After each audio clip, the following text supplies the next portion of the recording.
Hello, Chemistry 30, and welcome to our lesson about electrolytic cells. So we're going to learn all about electrolytic cells and how they're different from voltaic cells. The objectives we're working on today is identify the similarities and differences between the operation of a voltaic cell and that of an electrolytic cell, and predict the spontaneity or non-spontaneity of redox reactions based on standard cell potential and the relative positions of half reaction equations on a standard reduction potential table. I couldn't make it. Those are our outcomes that we're going through today. So we're learning about electrolytic cells. So first of all, what is an electrolytic cell? And some terminology here is important. Everything we're learning about in this chapter pretty much is electrochemical cells, in which we have two separate types. We have voltaic, also called galvanic, and then we have electrolytic, which is what we're talking about today. Now in voltaic cells, we had an energy conversion of chemical to electrical, right? So we produced a current because of the redox reaction that was taking place in the voltaic cell. For electrolytic, we're doing instead electrical to chemical energy, so it's a different conversion. So again, for electrolytic,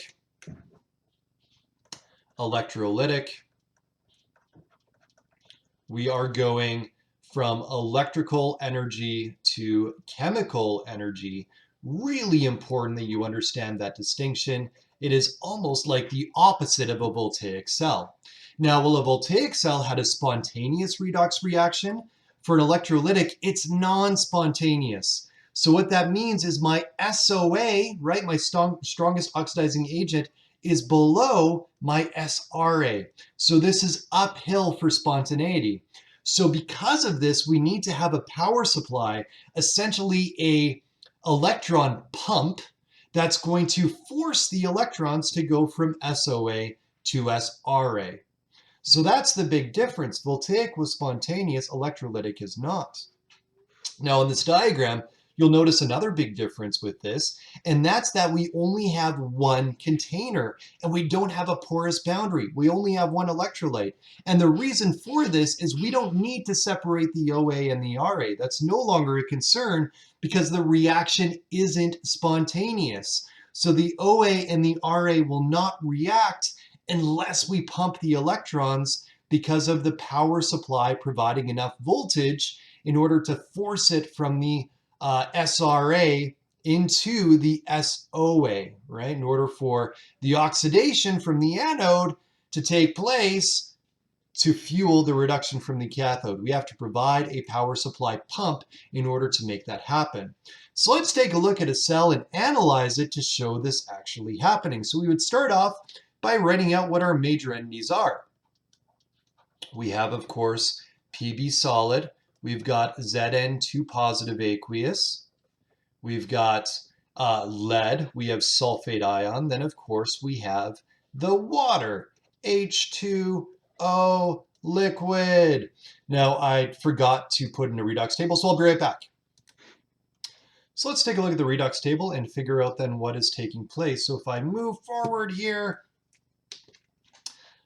what I have is I have lead, Zn2 positive, sulfate, and water. So I'm looking for my SOA.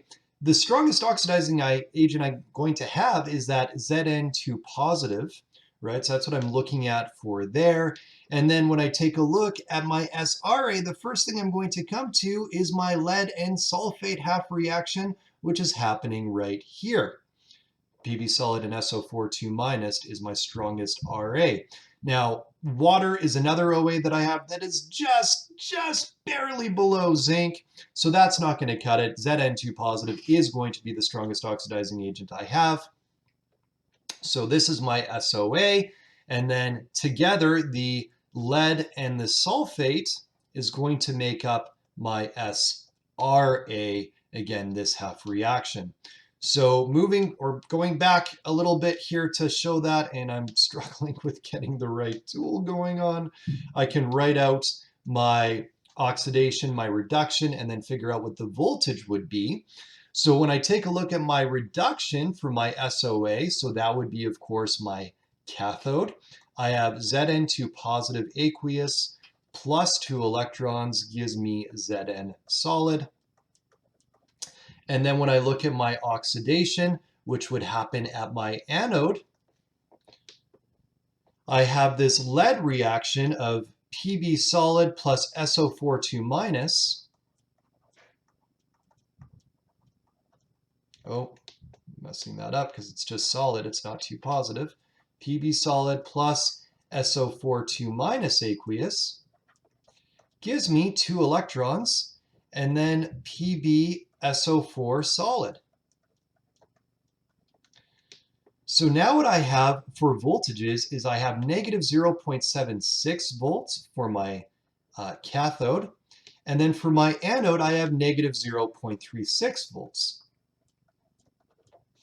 Okay, so it's still the same thing to calculate voltage. I'm going to be doing the fact that the voltage for my cell is equal to cat minus an, right? Cathode minus the anode voltage. So I have negative 0.76 volts, and I'm subtracting from that negative 0.36 volts. So that means I get an answer here of negative 0.40 volts. Now what this negative tells me is that this is a non-spontaneous reaction. And I also know that because if I take a look at my OA and my RA, this is uphill, right? So it's non-spontaneous. So what this voltage is it's actually what's needed. It's like this height of ride in an amusement park of how much voltage is needed to be given to the cell in order for this to take place.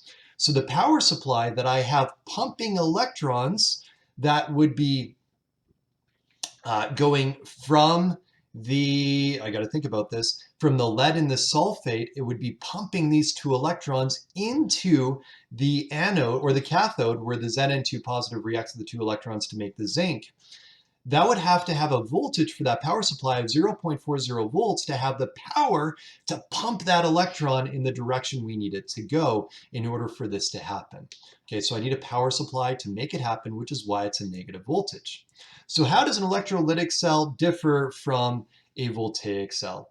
Well, the first thing is the cathode and anode, it's the same deal, right? Reduction happens at the cathode, oxidation happens at the anode, but there's a big difference, and that's that anodes are now positive and cathodes are connected to the negative of the power supply. Okay, so anode is now going to be the positive terminal of the power supply, and then cathode has to be connected to the negative terminal of the power supply. That's the difference. Now again, anode still is where oxidation is happening, okay? And the cathode is still where reduction happens. That doesn't change. The only thing that's changing here is that the positive and negative terminal aren't the same as it was before. It's now switched. Anode positive, cathode negative. I'm going to show this on the next slide, but the way we remember this is that we panic. So positive anode, negative is cathode, which panic stands for that. Positive anode, negative is cathode. Okay, for the electrolyte, we are only going to have one electrolyte typically. We could have an exception to this, but normally we only have one electrolyte, which means that we do not need a porous boundary. So no porous boundary required. Now, could we use one? Yeah, we could, but it would be less efficient. It's not needed because my OA and my RA can be mixed and it's not spontaneous, so they won't react. So because the OA and the RA can be together, we don't need that porous boundary anymore and everything can be in the same electrolyte. The other thing that you'll notice for an electrolytic cell is that it will have a power supply. All right, so a power supply can be shown either by something where it's like a box and it actually says in the box, power supply. Not exactly, tough to realize there. It would have a positive or negative terminal. Or the other thing you might see is like the general kind of schematic for a battery or something like that, a power supply. So what that is I have then these lines, long, short, that would be a 2-cell battery. The longer line is the positive one, and the smaller line is the negative one. Okay, so that can also be used to show.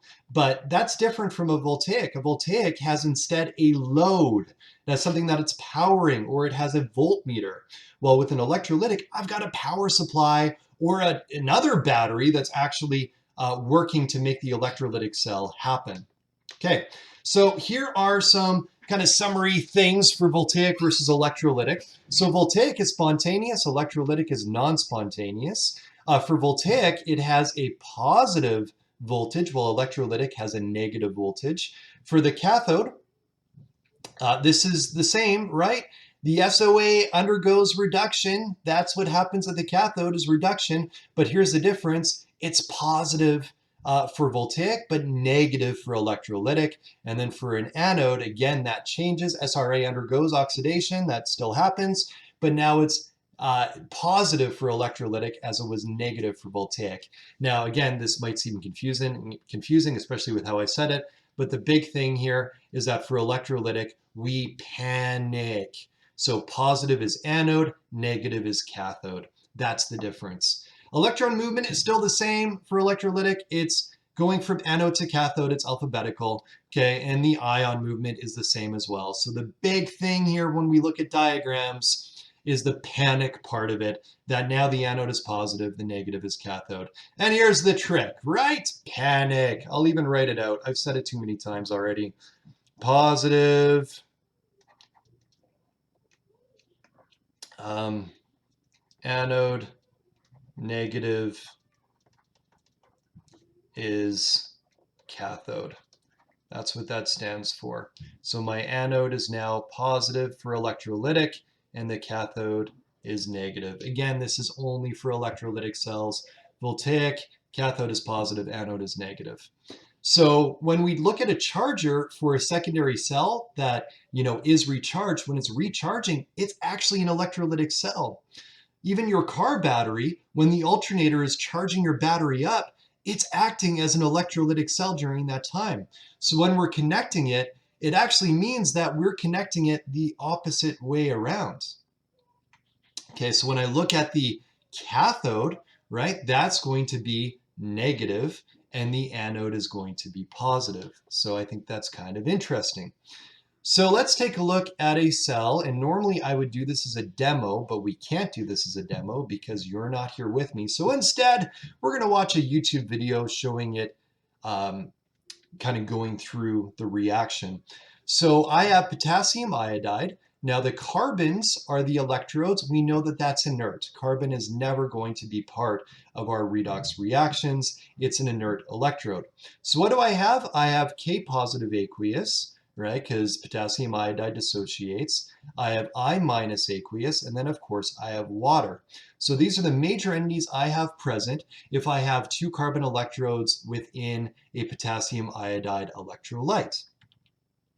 So now if I take a look at my redox table and try to find my SOA and my SRA, I have, just wait for it, I have for my SOA, oh, I got to go through here and try to find the first one I have. I don't have that because it's the opposite side. So I keep on going down, I keep on going down, and it's going to be the water half reaction right here. So this is my reduction that's taking place, my SOA. And then for my SRA, going, this is the first thing I reach, the 2I minus. Okay, so I have, going back here, for my oxidation half reaction, I have my, kind of did this in the opposite order, 2I minus aqueous ends up getting 2 electrons and I2 solid. So this is my SRA. And then for my SOA, I have for the reduction 2 waters, 2 H2O liquids,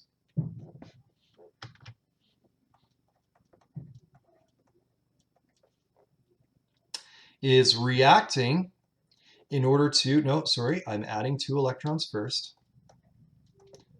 Adding 2 electrons in order to make for us, and I'm forgetting what it is. I got to go forward again here to make sure.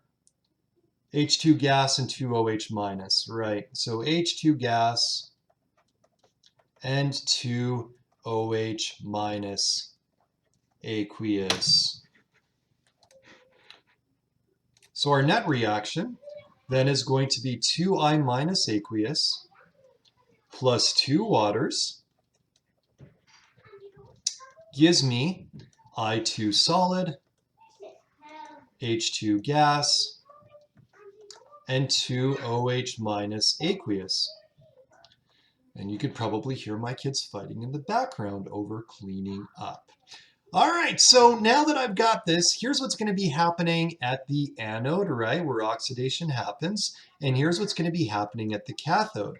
So the next question would be, well, how do we know that this reaction is happening? What would we see? Well, at the anode, what we would see is we would see iodine being produced.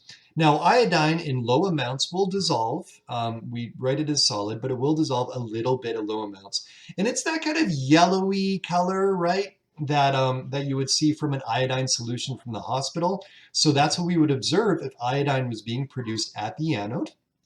And then at the cathode, we have both hydrogen gas being made, so we should see some bubbles. And then we also get hydroxide ion, which is what makes a base a base.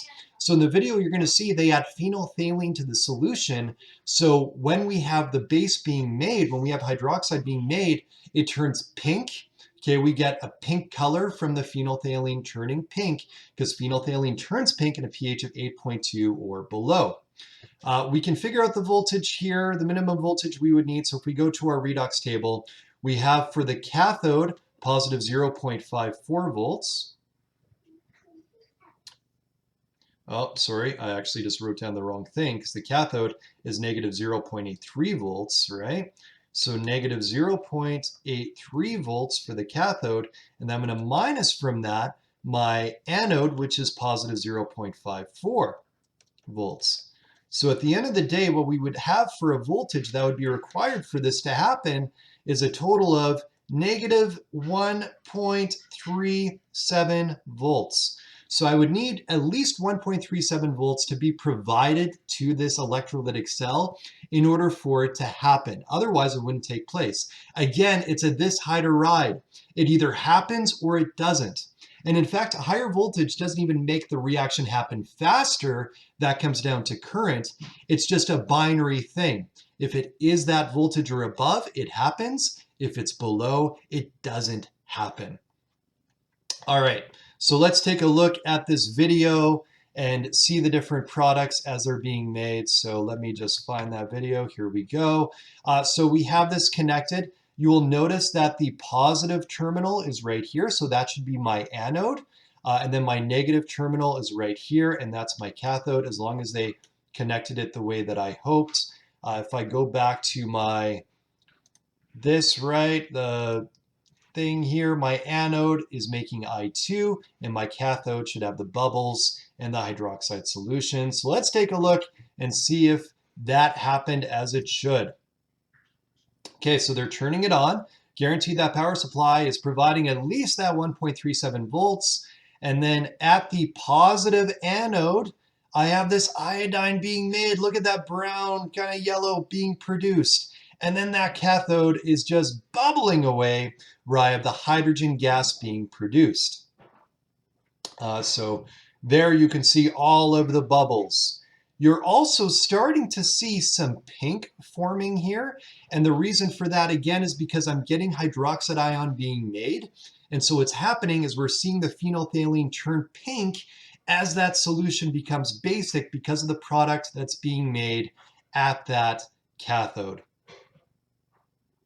Okay, so negative cathode, positive anode, we can see the iodine being produced, and then here we can see that phenolphthalein changing colors, and the vigorous bubbling from the hydrogen ion forming as well. So kind of a neat demonstration of this electrolytic cell in action. Also interesting to note, going back to this, the fact that I have everything in one electrolyte, which is just the potassium iodide solution, right, with water as a solvent. And that's fine because my OA and my RA don't react spontaneously, so they can be together. But the reactions still happen at the electrode. So the reduction to make iodine is happening at the cathode over here. Was that right? No, at the anode over here, sorry. My oxidation, I totally screwed that whole thing up. My oxidation is happening at the anode, which is where iodine is being made. And then my water is reacting at the cathode, right? where reduction is taking place, which is forming my hydrogen gas and my two hydroxide ions over here. So again, oxidation, anode, making iodine, which is the positive terminal because panic. And then I have my cathode, which is negative in this case, and that is making my hydroxide ion and my hydrogen gas. All right, going back to this presentation and moving forward to the next step. So we already talked about how that would be made. So if I were to draw a diagram of what's happening in this cell, I have K positive aqueous and I minus aqueous hanging out in my electrolyte, right? I have positive here, so that is going to have to be my anode because this is electrolytic, and this electrolytic setup has the power supply, which is needed for it to be electrolytic, and then my negative is going to be my cathode. So what's happening at the anode is I have my 2I minus aqueous that is meeting up with the electrode, which is carbon. It's just a normal inert electrode. This is carbon as well. And this is going to release, it's annoying when that happens, this is going to release 2 electrons as this reacts and makes I2 solid with the oxidation taking place. Over here, I have my 2 electrons coming in, which meets up with the water. And then once it meets up with those 2 electrons, I get H2 gas being made, which, bubbles up and out of this. And then I also have 2 hydroxide ions being formed, right? Which then is kind of leaving that electrode, and that's what's turning the phenolphthalein pink. Now, still I have cations migrating towards the cathode, so this is K positive aqueous, and I have anions migrating towards the anode, so that's I minus aqueous. So a lot of what we're doing here is the exact same, but the big difference is now my cathode is negative and my anode is positive, again because of panic. Okay, let's take a look at one more. Maybe this would be a good idea to pause, and then come back and see how you do after you've tried this out. So let's give this a go, going through OAs and RAs and doing all that jazz, and we'll draw our diagram. And I know this is already going to be a pretty large video. It is what it is. It takes a while to go through all of this stuff. So if I take a look at what I have for major entities, I have the lead that is listed here. I have my cobalt 2 positive aqueous. I have Cl minus aqueous, and then I have water. So cobalt 2, lead, chloride, and water is what I have as options. So I've got, if I look for my SOA, cobalt 2 shows up right here. So that's going to be my strongest oxidizing agent. This guy right there. And then when I look for my strongest reducing agent, I have lead here, but I don't have the sulfate. I do have this lead right there. So that's going to be my SRA. Okay, so I've got cobalt 2 being my SOA, and then lead being my SRA. So having figured that out, and it is non-spontaneous, at the cathode I'll have my reduction taking place of cobalt 2 positive aqueous plus 2 electrons, giving me cobalt solid. This is kind of neat because I'm actually going to be plating whatever I deal with cobalt. So this is how we plate metals on stuff, is we use an electrolytic cell, and also it's always going to be the cathode that gets plated. Okay, so when I add electrons, right, it reacts with the metal ion, and then I get a plating on that cathode. So I could use anything, any electrode as the cathode, and it would get plated with cobalt in this cell. And then for the anode, I have Pb solid, which is reacting to make 2 electrons, and Pb2 positive aqueous. So my net reaction then is cobalt 2 positive aqueous plus Pb solid, which gives me CO solid, and Pb2 positive aqueous in the end. Again, this is non-spontaneous. Let's now go and figure out what our voltages would be for this cell. So when I look at cobalt 2, that's negative 0.28 volts. And then when I look at, sorry, I keep on going the wrong way, the other, it's negative 0.13 volts. So again, to figure out cell, I'm always doing cat minus an, cathode minus anode. So I have negative 0.28 volts minus negative 0.13 volts, and I end up with a voltage of negative 0.15 volts.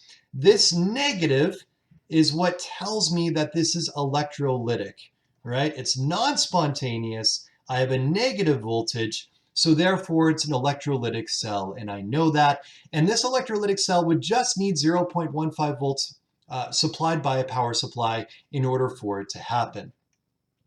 So going through this diagram then, and I know that some of it is just a little bit hidden here, so let's try to sneak that over. Oh, no, I can't. We're just going to have to make this work as it is. The power supply, I would have the cathode here being the negative terminal of that power supply. And then over here, this would be the positive for the anode. And we'll label it right here as anode. So at the cathode, and both of these are lead because that's the only electrode that I have present as an option, right? If I take a look back at my cell notation, it was lead and lead, so I have what I have. So at the anode, I'm going to have lead letting go of 2 electrons to make Pb2 positive. So this is going to be shrinking over time as I lose lead from the anode. So it's going to be releasing Pb2 positive aqueous, and I'm going to be losing 2 electrons that are then going towards the cathode. Electrons still travel from anode to cathode. And then at the cathode, I have the CO2 positive aqueous meeting up with the 2 electrons that are coming from the anode to make cobalt solid. So over time, this would actually get plated with cobalt, right, as I get more and more coming from the cobalt 2. And then the last thing that I should label is the fact that anions are migrating to my anode, while cations are migrating to my cathode, as they always do, and that is my internal circuit. Here is a much nicer diagram that I made in the past of this happening. So this shows the same exact things, but a lot neater of kind of what's happening with all the electrons and stuff. Okay, so that was an example of an electrolytic cell. Electrolytic cells are actually simpler in terms of structure. They're simpler to label, but they're non-spontaneous. And again, you have to remember that panic piece of positive is anode and negative is cathode. If you feel like it, you can go to YouTube and watch this How Stuff Works around chrome plating. It's a pretty good one. Kind of neat to see the chrome plating happening. And that would be something that you would want to do with sound for the explanation. All right, I'll leave it there. Have a good rest of your day.